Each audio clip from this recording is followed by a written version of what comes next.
हामियाने मस्जिद आला हज़रत व मुहतरम सामिईन व सामियात, अस्सलामु अलैकुम व रहमतुल्लाहि व बरकातुहू। बेटा मफल बांधे ना, हाँ वो बैठा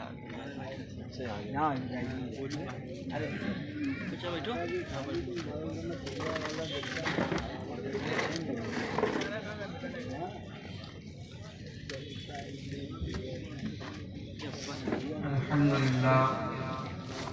अल्हम्दुलिल्लाहिल्लज़ी जअलल उलमा वसीलतन लिल-इरशाद व सैफन कातिअन लिमन अरादल इनादा वल फसादा वल इल्हाद। वस्सलातु वस्सलामु अला अशरफिल खलाइक़ वल इबाद व अला आलिहि व सहबिहिल अख़यार, अम्मा बाद। अऊज़ु बिल्लाहि मिनश शैतानिर रजीम। बिस्मिल्लाहिर रहमानिर रहीम। इहदिनस सिरातल मुस्तक़ीम सिरातल लज़ीना अनअमता अलैहिम गैरिल मग़दूबि अलैहिम वलद्दाल्लीन।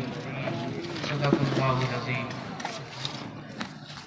आइए सबसे पहले हम और आप हुज़ूर अहमद मुस्तफ़ा मोहम्मद मुस्तफ़ा सल्लल्लाहु अलैहि वसल्लम की बारगाह में हदिया दुरूद व सलाम पेश करें। पढ़ें दुआते बुलंद, अल्लाहुम्मा सल्लि अला सय्यिदिना व मौलाना मुहम्मदिन माअदिनिल फ़ज़्ल वल करम व अला आलिहि व अस्हाबिहि व बारिक वसल्लिम।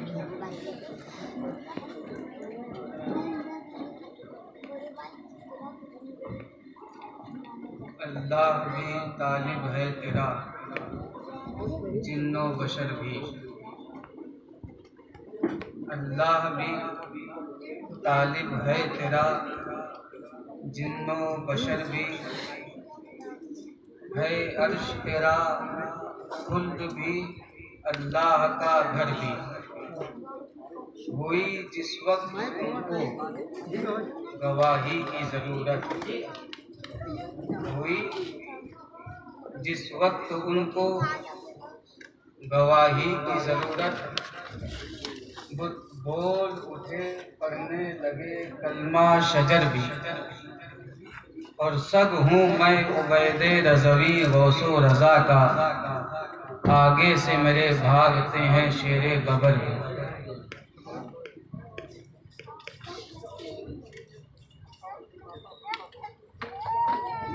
हम और आप यहाँ पर हाजिर हैं और चूँकि मौसम भी सर्दी ही का है, उसको मद्देनज़र रखते हुए बहुत कम वक्त में कोशिश करूँगा कि ज़्यादा बातें आप तक पहुँच जाएं और आप उन बातों को अपने जहन में रखें, उनको बसाएं और उन पर अमल करने की कोशिश करें। ये महफिल रखी गई सवाब का काम है, ताकि लोगों को नेक बातें मालूम हो, अच्छी बातें मालूम हो, जो हक है वो पता चले, जो सच है वो मालूम हो जाए। रबीउन नूर शरीफ का महीना आता है, आशिकों का एक तबका अपने घरों को सजाता है, रोशनियां करता है, घर में कुमकुमे लगाता है, खुशबू घर में करता है, लोगों में खुशियों का पैगाम देता है और एक दूसरे को मुबारकबाद देते हैं। जुलूस निकालते हैं। जलसों जुलूस में हुजूर की आमद का जिक्र होता और उलमाए हक इस बारे में ये ऐलान करते हैं कि रबीउल नूर के महीने में जलसा करना, जुलूस निकालना, रोशनी करना, खुशबू लगाना, मुबारकबाद देना, ये सब जायज़ व मुस्तहसन। वहीं एक तबका मौलवियों का और है जो ये कहता है रोशनी करना नाजायज, खुशियाँ मनाना नाजायज, रबी अव्वल के महीने में मुबारकबाद देना ये नाजायज, जुलूस निकालना नाजायज। अब अवाम में से कुछ लोग निकल करके आए और कहने लगे हजरत हम किसकी माने? रबी अव्वल में जो कुछ हो रहा है इसको जायज बताने वाले भी मौलवी हैं और नाजायज बताने वाले भी मौलवी ही नजर आते हैं। तो हम किस मौलवी को सही माने? अभी मैं आपसे सवाल करता हूं कि ये पीछे पर्दा है, इसके पीछे से एक जानवर है, बताओ उसके इस पर्दे के पीछे कौन सा जानवर है? कोई जवाब दे पाए? कौन सा जानवर? लेकिन इसी पर्दे के पीछे से अगर म्याऊं म्याऊं की आवाज आ जाए और फिर मैं पूछूं बताओ पीछे कौन सा जानवर है, तो क्या जवाब देंगे? बिल्ली है। किसी जानवर के भौंकने की आवाज आ जाए तो कुत्ता है। तो जब एक जानवर को आपने देखा नहीं लेकिन उसकी आवाज को सुन करके उसकी हकीकत का पता आपने लगा लिया कि पीछे कौन सा जानवर है। बिल्ली को आपने देखा नहीं, सिर्फ आवाज सुनी है। आवाज सुन करके बिना देखे बिल्ली का इल्म आपको हो गया। कुत्ते को आपने देखा नहीं, गधे को आपने देखा नहीं, लेकिन आवाज सुन करके उसके बारे में आपने पता लगा लिया।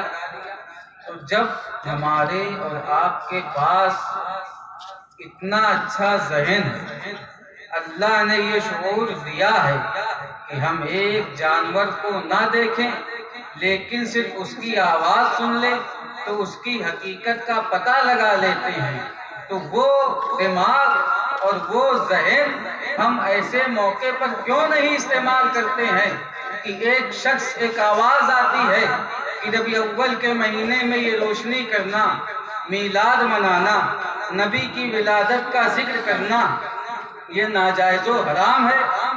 वहीं एक आवाज और आती है मिसले फारस जलजले हों नजद में जिक्र आयाते विलादत कीजिए। एक आवाज आती है कि नबी को इल्मे गैब नहीं है, वहीं दूसरी आवाज आती है और कोई गैब क्या तुमसे निहा हो भला, जब ना खुदा ही छुपा तुम पे करोड़ों दुरूद।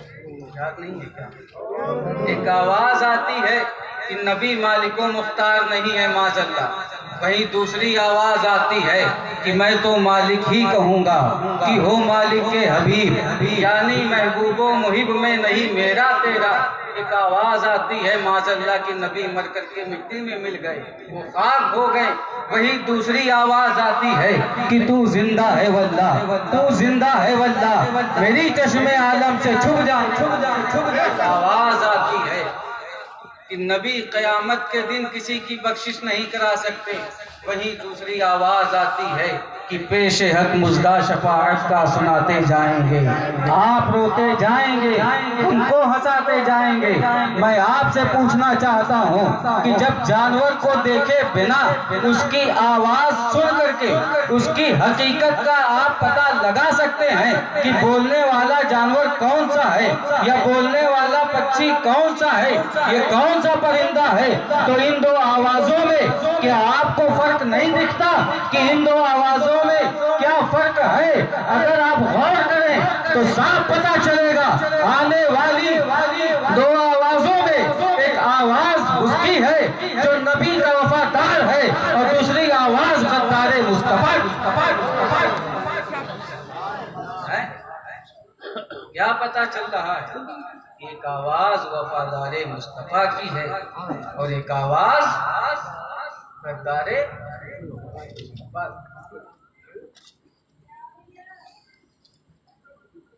अब अभी कुछ दिनों पहले या उससे पहले या और जमाना पहले या और दिनों पहले बहुत से जलसे हुए मिली जुली सरकार वाली, जिसमें मैंने देखा कि मसलके आला हजरत की बगावत का अलम बुलंद करने वाले हाजिर और नारा मसलके आला हजरत का लगाया जाए और बुलाया उनको जाए जो मसलके आला हजरत के बागी हैं। नारा लगाओ, नाम ले इमाम अहमद रजा खान का और बुलाओ उसको जो इमाम अहमद रजा खान का दुश्मन हो, जो उनका बागी हो, जो उनका गद्दार हो, सुन्नियत का दम भरते हो। शर्म ना ही तुमको ऐसे जलसों में जाते हुए जहां आला हजरत का दुश्मन मौजूद हो, वहां पर तुम्हारी हिम्मत कैसे हुई कि तुम वहां पर अपना कदम लेके जाओ? शर्म आनी चाहिए तुम्हें अपने आप को सुन्नी कहते हुए। शर्म आनी चाहिए तुमको आशिके आला हजरत का लेबल लगाने में। तुम्हें हम पैगाम देते हैं कि आ जाओ शहर बरेली के अंदर, इमाम अहमद रजा का दामन थामो और मचल करके कहो कि मैं मुजरिम हूँ, आता मुझे साथ ले लो कि रास्ते में है जा बजा जा बजा जा बजा जा। कितने शर्म की बात। खैर ये एक किनारे बात है। मसला आकर के यहाँ फंसता है कि जनाब ये मसला है मौलवियों का। ये वहाबी की बुराई बयान करे, वहाबी इनको बोले, ये शिया की बुराई बयान करे, शिया इनको बोले, ये कादियानी को बोले, कादियानी इनको बोले। समझ में नहीं आता है क्या? मैं बस यही चीज समझ लीजिए चंद लम्हों में, ताकि ये गलत फहमी दूर हो जाए। दुरूद पाक पेश कीजिए। अल्लाहुम्मा सल्ली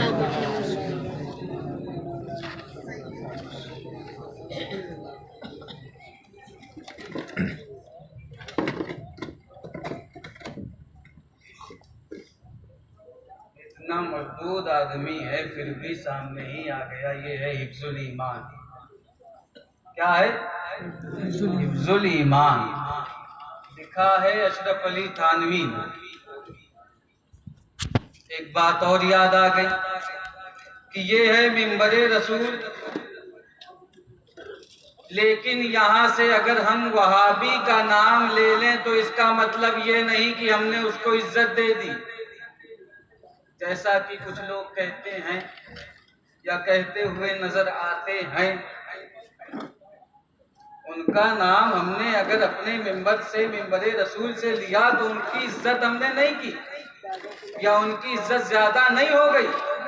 अरे उसकी इज्जत क्या ज्यादा होगी जिसके बारे में हजरत अबू उमामा बाहिली वाली रिवायत हदीस ये बताती है कि नबी फरमाते हैं अहलुल बिदई किलाब अहलिन नार, कि ये जितने गुमराह लोग हैं ये जहन्नमियों के कुत्ते हैं। हम अगर किसी को कुत्ता कह दें अभी मिंबर से कि फला कुत्ता, तो आप ही में से कुछ लोग जाएंगे पता नहीं कौन मौलाना साहब आ गए, मिंबर पे बैठ गए, तकरीर कर रहे थे, गाली बक रहे। है हिम्मत तो कहो नबी ने गाली दी। हदीस है ये, हमारे बाप की बात नहीं कि रसूल पाक की हदीस। और वही कह रहे हैं अहलुल बिदई किलाब अहलिन नार। दुनियावी कुत्ता नहीं है, कि गुमराह लोग मजहब जो हैं ये जहन्नमियों के कुत्ते हैं। जहन्नमी होना एक अलग मसला। जहन्नमी कहा होता तो चल जाता कि एक मोमिन गुनहगार भी जहन्नमी है, मुसलमान गुनाहगार भी जहन्नमी है, और ये वहाबी देवबंदी भी जहन्नमी है। लेकिन नबी ने इनकी औकात का पता देते हुए ये कहा है कि ये जहन्नमी नहीं, जहन्नमियों के कुत्ते हैं। अब हो अगर कोई सुलह कुल्ली जिसमें हिम्मत हो तो कहे नबी ने गाली बकदी, तब आवाज नहीं निकलेगी। अगर हम बिना हदीस सुनाए ऐसे ही अगर हम कुछ कह दें तो बहुत बेमौसम मिर्चे लग जाते। साहब गाली बकदी। और मैं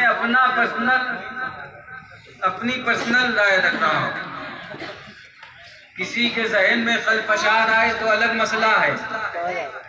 मैं शख्सियत परस्ती के पीछे नहीं भागता।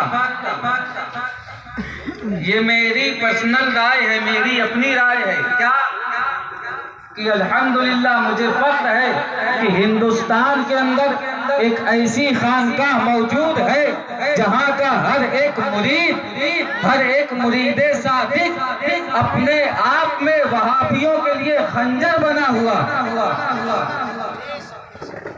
मैं बगैर किसी तअम्मुल के ये बात कहता हूँ कि वो खानकाह हशमतिया, उनका अपना क्या इख्तिलाफ है उसको अभी अपनी जगह पे रखा जाए, है ना। वो बगों का मसला है, वो जाने। लेकिन जहाँ पे बात हक की हो तो हक पे अगर ये है तो हम इनके साथ हैं, हक पे ये है तो हम इनके साथ। क्यों? इसलिए कि मैं शख्सियत परस्ती के पीछे नहीं भागता। तो अब देखें, ये है हिफ्जुल ईमान, और इसमें अशरफ अली थानवी साहब ने क्या लिखा है इल्मे गैब के मुताबिक। हमारा आपका अकीदा है कि नहीं नबी को गैब का इल्म है? ये मानते हैं ना? कुछ लोग नहीं मानते क्या? हाँ, बोल नहीं रहे कि सर्दी लग गई, जबान तो बंद है। इल्मे गैब के ताल्लुक से ये लिख रहे हैं कि नबी को मुकम्मल इल्मे गैब माना जाए या कुछ इल्मे गैब माना जाए। तो मुकम्मल इल्मे गैब की शान तो अल्लाह की है। अगर बाज उलूमे गैबिया मुराद लिए जाएं, कुछ इल्मे गैब माना जाए, तो लिख रहे हैं कि अगर बाज उलूमे गैबिया मुराद हैं तो इसमें हुजूर ही की क्या तखसीस, यानी इसमें हुजूर ही की क्या खासियत है। ऐसा इल्मे गैब तो जैद अम्र बल्कि हर सबियो मजनून बल्कि जमी हैवानातो बहाइम के लिए भी हासिल है। माज़अल्लाह। सभी कहते हैं बच्चे को, मजनून कहते हैं पागल को, बहाइम कहते हैं जानवर को। और अशरफ अली थानवी लिख रहा है कि अगर बाज इल्मे गैब हम समझें कि नबी को बाज इल्मे गैब है तो इसमें नबी की क्या खासियत है। ऐसा बाज इल्मे गैब तो जैद को भी है, अमर को भी है, बच्चे को भी है, पागल को भी है, जानवरों को भी है। तो क्या कोई सुन्नी अपने सीने में ऐसा दिल रखता है जो ये गवारा कर ले कि जैसा इल्मे गैब मुस्तफा को है वैसा ही जानवर को है, वैसा ही पागल को है, वैसा ही एक 5 साल के बच्चे को है? क्या आप मानेंगे? तो ऐसे अशरफ अली थानवी को मानने वाले वहाबियों को क्यों माना जाता है और इनका रद्द क्यों नहीं किया जाता या इनके बारे में क्यों नहीं समझा जाता? इल्म हासिल कराना फर्ज नहीं है, इल्म हासिल करना फर्ज क्या है? इल्म हासिल करना कराना फर्ज नहीं है। तो ये आपके ऊपर जरूरी है कि आप मदरसे में आए, आप आलिमों के करीब हों, हाफिजों के करीब हों, मुफ्तियों के पास जाएं और उनसे पूछें कि हजरत ये वहाबी देवबंदी क्या मसला, और समझने की कोशिश करें।